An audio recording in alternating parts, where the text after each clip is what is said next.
Buenos días. Buenos días.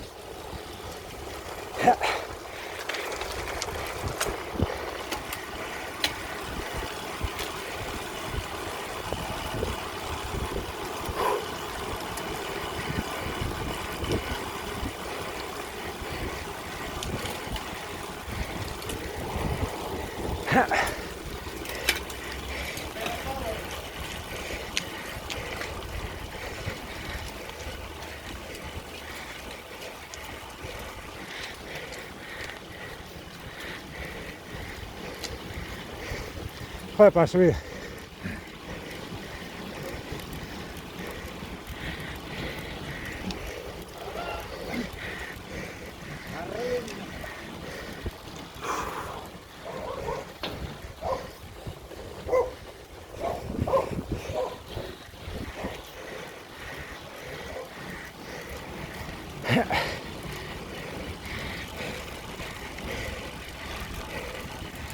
¿Y ahora por dónde?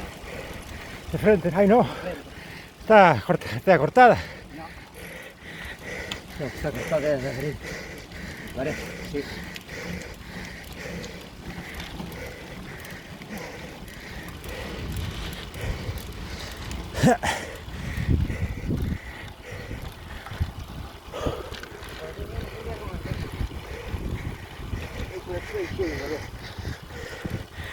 Pero creo que nunca subí.